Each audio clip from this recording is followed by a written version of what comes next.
19:55 minutos, arrancamos en otro bloque más de La Resistencia. Estamos en vivo por twitch.tv/La Resistencia Radio. Horacio, continuamos, comentanos con qué continuamos. Hoy quiero compartir con ustedes un pensamiento muy particular para que la gente pueda tomar conciencia de que a veces lo que parece una simple buena intención en redes sociales, en decir me voy a empatizar con tal o cual lineamiento feminista o propio de la teoría queer, en realidad siempre esconde por detrás una perversión, y creo que de las más cruentas y crueles que pueda haber. Así pues, para que la gente vea que cuando en su momento se advirtió de las consecuencias que iba a tener particularmente el feminismo, muchos creyeron que estábamos exagerando. De hecho, yo en mi libro, cuando escribo mi capítulo sobre el feminismo, marco específicamente el lado P del feminismo. Y allí empiezo a esbozar justamente una serie de pensamientos, citando autores, citando datos, citando la realidad propia que nos ha mostrado esta ideología. En este sentido, a partir de un hecho concreto, voy a desarrollar una teoría mucho más abstracta. El hecho concreto a traer a colación hoy día es justamente que Aline Walker, quien era hasta hace poco una profesora de la Universidad de Old Dominion, se identificaba como no binaria. Es una persona que renunció días atrás, luego de lo que han sido unas críticas constantes derivadas a partir de su posicionamiento respecto a lo que ella define como personas atraídas por los menores, o las siglas en inglés MAP. Y esto justamente generó, por suerte, porque todavía sobrevive una parte sana de la sociedad, que muchos padres y muchas personas de bien, no necesariamente padres, hayan pedido la expulsión de este recinto educativo. El pretexto que plantea Walker para la defensa de estas personas atraídas por menores es que es más probable que dicha gente busque en tratamiento si se los deja de estigmatizar. Y se los deja estigmatizar, según ella, por sus simples inclinaciones sexuales. Y pido perdón a la audiencia por el horario que estamos tocando este tema. En este sentido, curiosamente, se ampara ya no en lo que podríamos intentar entender como un encauce estadístico, de decir, bueno, donde se ha dejado de estigmatizar a estas personas, se ha demostrado que hay una mejoría en la inclusión de terapias a este tipo de personas. No se ampara en ningún tipo de dato concreto, objetivo, empírico, sino que se ampara particularmente en lo que es la teoría queer. Y uno se preguntará, bueno, ¿qué es la teoría queer? Insisto, Walker, sociólogo, criminólogo no binario, utiliza esta teoría para tratar de explicar cómo todos los fenómenos del crimen se encuentran siempre amparados, en su perspectiva, por lo que es esta teoría. La teoría queer, para que lo puedan entender en términos sencillos, busca unir a los grupos oprimidos que quedan fuera de las categorías del lenguaje normativo privilegiado del sexo y la sexualidad en una única bandera, que es justamente la bandera de la opresión al queer. Por ello es que se apoyan siempre en un principio del conocimiento subjetivo.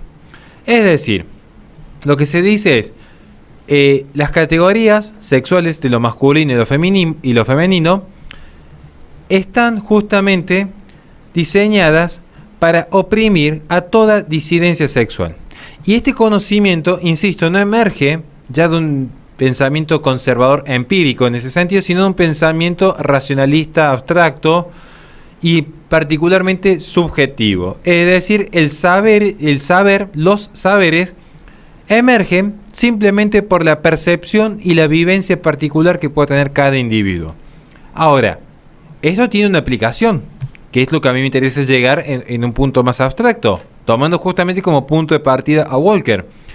Es que utiliza las herramientas teóricas para problematizar temas muy controvertidos. Estoy viendo cómo lo puedo decir para evitar las censuras, pero lo que sería el tratamiento de estas personas atraídas por menores Ella considera que en realidad estas personas son estigmatizadas, demonizadas, criminalizadas, justamente porque existe un parangón heteronormativo que excluye a las disidencias sexuales. Usando esta perspectiva deconstruccionista, parafraseando a Derrida, Walker sostiene que dicha patología es una mera construcción social, es decir, sentir atracción por los menores, según Walker, es una construcción social a la par de las demás identidades sexuales. Ella concluye, dentro de su universidad, cuando estuvo al frente de sus cátedras, audazmente que la atracción sexual hacia los menores no es moralmente ofensiva y afirma que la difamación de la pedofilia tiene más que ver con un control de minorías sexuales que con la salud o la seguridad de los niños.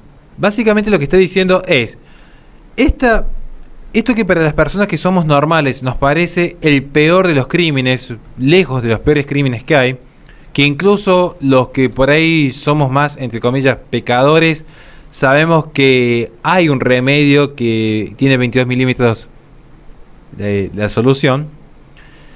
Sin embargo, lo que van a decir estos sociólogos queer es que en realidad están justamente demonizando una minoría sexual, como en su momento se demonizó a la homosexualidad.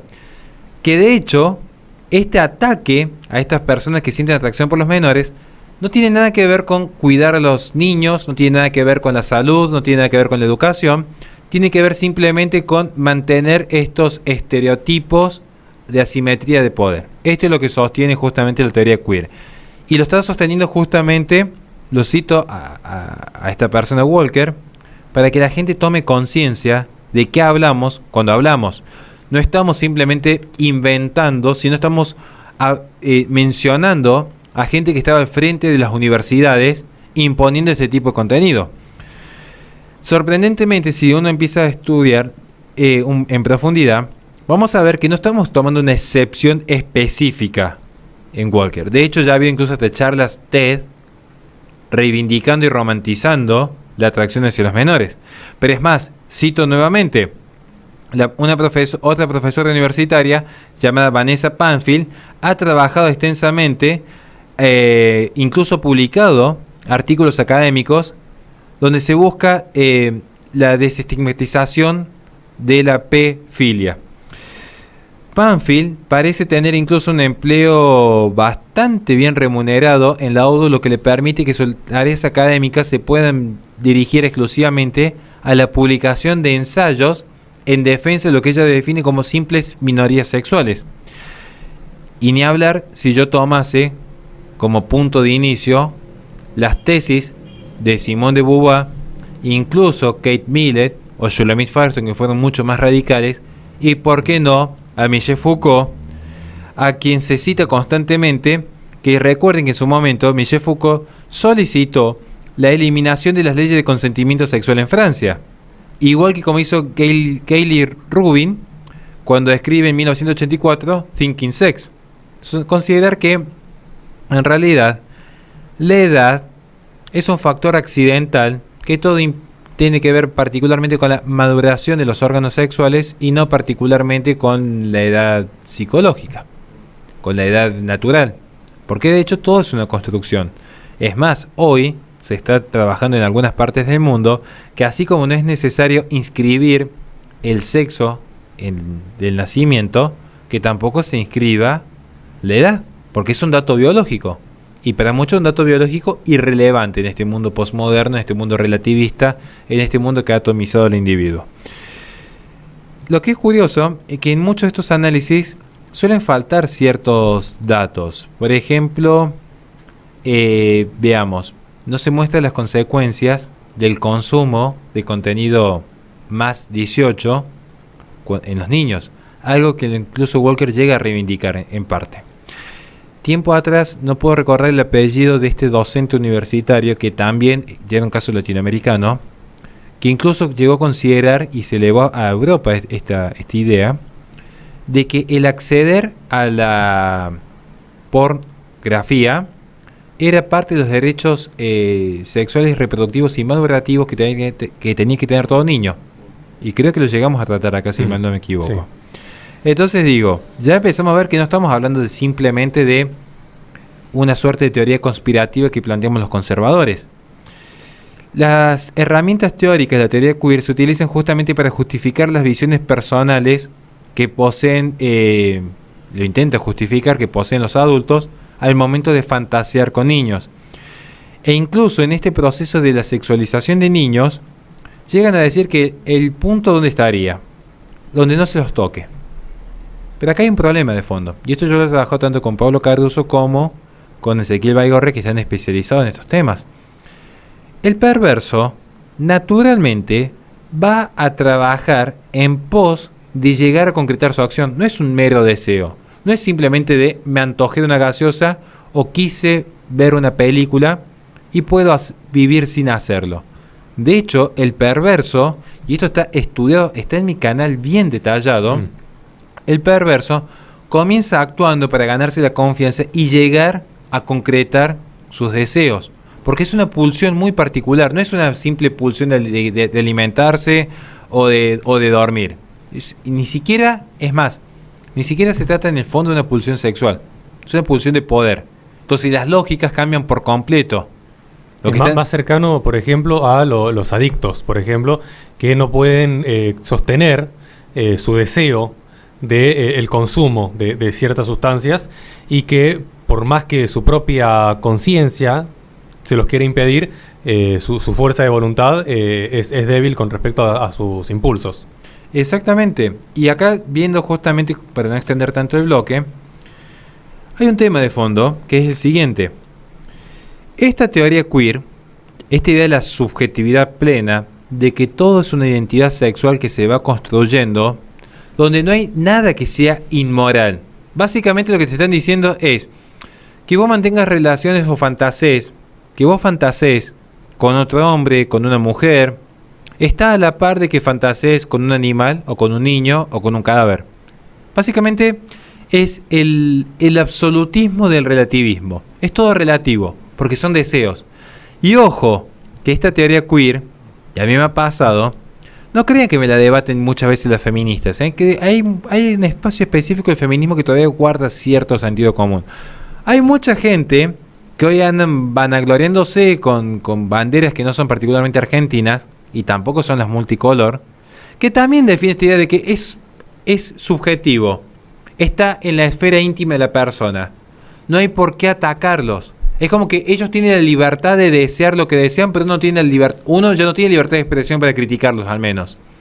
Yo de hecho tiene que respetar el proyecto de vida ajeno, dicen algunos. Claro, pero esto es lo que sucede. Ellos dicen, no está dañando a nadie, objetivamente no daña a nadie, por lo tanto, uno diría, ¿por qué entonces, si te cedo eso que no daña a nadie, te lo cedo, ¿por qué intentás censurarme a mí en mi libertad de expresión? Es como que les molesta un poco la libertad de expresión conservadora. Ahora, si es bien progresista la libertad de expresión, ahí va a haber una defensa acérrima. Y esto es raro. Esto es muy llamativo para algunos. Pero bueno, son las incoherencias del mundo moderno. Me quedé pensando en la bandera. ¿Qué bandera? Una muy particular que está de moda. Tiene colores amarillos y esas cosas. Tiene un animalito en el medio. Sí. Ah, bien. Es raro, pero bueno. Lo que es interesante ver que la teoría queer, en el fondo, se está aplicando ya en los colegios. Ya ha llegado a los colegios. De hecho, esto es algo que viene avisando Laje desde hace tiempo. Creo que ha sido en los precursores. Bueno, Jorge Escala también, ya de que lo pienso. Beatriz Levet también lo supo hacer en Francia. Estoy pensando en los tres principales intelectuales que toman en este sentido. En donde se empieza ya a trasladar al niño esta idea de que todo es una construcción social diseñada para proteger a ciertas castas, diseñada para proteger a cierto patriarcado, que en realidad hay que deconstruirlo. Hay que repasar lo que es los famosos derechos sexuales y reproductivos, incluso en niños, que son parte de los derechos humanos. Y yo lo que veo que en el fondo siempre se está atacando la inocencia infantil. En el fondo siempre se ataca la inocencia infantil. En nombre de justamente desmantelar las estructuras de poder y las dinámicas de poder en torno a lo que es la sexualidad, los teóricos queer lo que hacen es que han eliminado todo tipo de tabú. Es decir, ya todo se ha liberado, incluso la posibilidad de fantasear con niños, incluso. Entonces, yo lo que muestro es que ya no hay inmoralidad para el progresismo en esta idea de un adulto manteniendo relaciones con un niño. Ya no hay inmoralidad para el progresismo, y lo han hecho expresamente. Han llevado esta teoría ya no a las universidades donde puede haber cierto pensamiento crítico, lo han llevado a los colegios donde justamente están los niños. Y después, cuando uno empieza a investigar los perfiles de algunas de estas mentes, de estos no binarios, se encuentra más de una sorpresa, entre comillas. Para muchos ya era predecible. Si una persona tiene trastocada su identidad más natural, ¿qué esperaban que actuase? ¿Con normalidad? ¿Que sean como uno? ¿Que sea una persona que simplemente elige con quién acostarse? No interesa ya en este punto con cuál sexo se identifica, con cuál sexo se acueste. Estamos hablando de una persona que ya ha pasado todo nivel de transgresión y perversión, que ha llegado a justificar la fantasía con un niño. ¿Qué esperaban que suceda? Alguien que ya no estamos hablando de un hombre tomó una copa de vino con su novio y simplemente decidieron mantener relaciones en la intimidad de su hogar, que nada nos puede afectar a nosotros. Después habrá una discusión teológica en un 90º plano. Pero digo, acá estamos hablando de gente que ya ha trastocado por completo los límites morales. Que hay gente que está diciendo que no hay nada inmoral en la fantasía con un niño. Y esta gente, que en otra época hubiesen sido colgados de la plaza pública, hubiesen sido los primeros en estar yo ahí. Tengo una hija, o sea que hubiesen sido los primeros en estar ahí, colgándolo. Y después que me vengan a criticar todos los que dicen ser cristianos, que andan ahí defendiendo lo indefendible. Yo hubiese sido los primeros en estar ahí. Pero digo, hoy ya no es que actúan así en las sombras. Hoy abiertamente salen a legitimar esto, porque es progresista, porque ya hay que romper con todos los tabús. Cuidado, padres, que esto es lo que se está dando a los niños hoy. Y tomé el ejemplo de Walker en Estados Unidos, porque si quieren les puedo hacer un informe completo de todo lo que son los materiales educativos que me acaban de pasar hoy día justamente por WhatsApp, de Santa Fe, Mendoza, Buenos Aires y Córdoba. Y se está viendo esta idea. O se olviden que incluso el gobierno nacional, para que no quede como una crítica allá a Estados Unidos, no invirtió millones en penes de madera para la, entre comillas, educación sexual integral a chicos de 7 a 12 años. O sea que hay material que ya se está dando que habla de todo esto. Que No, el material ya está en todas las escuelas del país. Porque los manuales de ESI pueden buscarlos. Los manuales de ESI hablan de este tipo de cosas. Y yo lo he buscado por las plataformas oficiales del gobierno. No es que me lo pasó alguien que creó un material paralelo. O sea, gente adulta con menores de edad. Sí. No. La teoría queer. La teoría queer está expresa en... Es más, ya para finalizar, que cada uno simplemente haga este experimento. Ponga directamente Drag Queen Kids College y va a encontrar simplemente Drag Queen Kids de niños, College de colegio. Hagan el experimento, solamente googleenlo, nada más. Es la forma más fácil de investigar algo. Y luego desmiéntanme. Así de simple. Y por supuesto, ¿no? Para los que siguen... A ver, evidentemente, antes que un niño que sufra por culpa de uno de esos degenerados... Yo soy pro prevención. Una simple incisión quirúrgica repentina, muy rápida, de 9 milímetros en la parte de atrás del cráneo, en la base del cerebro, cura de cualquier mal. 9 milímetros acá, instantáneo, ¡pum!, desaparece la enfermedad. Esto es muy gracioso, porque yo que soy padre lo digo, ¿no? O sea, no tengo ningún problema. Hay muchos que son defensores. A mí me ha pasado en Twitter, ¿no? ¿Quiénes son los que defienden esto? Muchos de los que han defendido esta teoría andan con el loguito así de la serpiente y la bandera amarilla de la foto de perfil. Muchos, Yo no me he encontrado feministas defendiendo esto. Cuidado. Hay gente de eso que defiende. Pero muchísimo. En Twitter está lleno. Pero está lleno. Sí. Porque es la teoría de la liberación absoluta. Lo que yo digo es, nunca me paso primero que alguien defiende esto dando la cara. Porque atrás del teclado escondido en cuentas todas son todos Garden. No hay ninguno que a distancia de puño me venga a defender esto. Ninguno.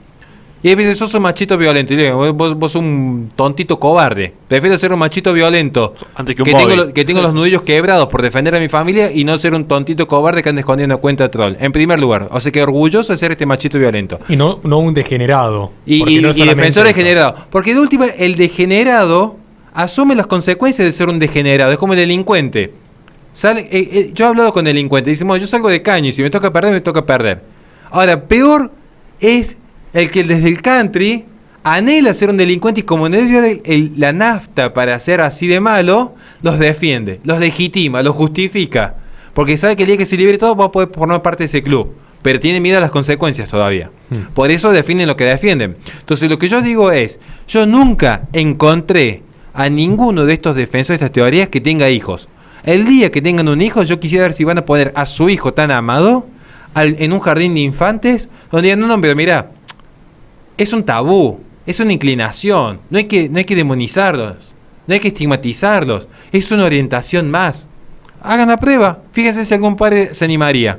Es así de sencillo. ¿Qué tantas teorías? ¿Usted cree que yo necesito ponerme acá a buscar a Foucault, a Simone de Beauvoir? Ya lo hago en mi libro. Acá no estamos para discutir academia, acá estamos para discutir gente sana versus gente enferma. Y a la gente enferma hay que excluirla. ¿Qué tanto discusión de, ay, el católico segregacionista que está discriminando? Soy un gran defensor de la discriminación. Pero lo digo abiertamente, a tal punto que en mi casa entre el que quiere que entre. Y el que no quiero que entre, no entra. Así de simple.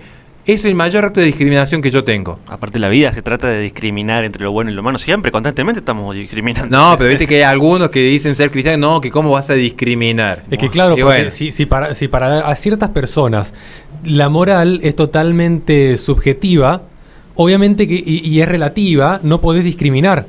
Porque está mal discriminar, porque claro, discriminar es discernir, y discernir para esas personas está mal. ¿Por qué? Porque no podés discernir entre lo bueno y malo si no hay bueno y no hay malo. Si cada uno construye su bueno y su malo, no podés discernir entre lo bueno y lo malo, porque no existe. Porque cuando todos piensan igual es porque nadie está pensando. Y yo creo que ya se entiende muchísimo. Sí, bueno, le recordamos a la gente que este programa se transmite por twitch.tv/resistencia, posteriormente sube al canal de YouTube.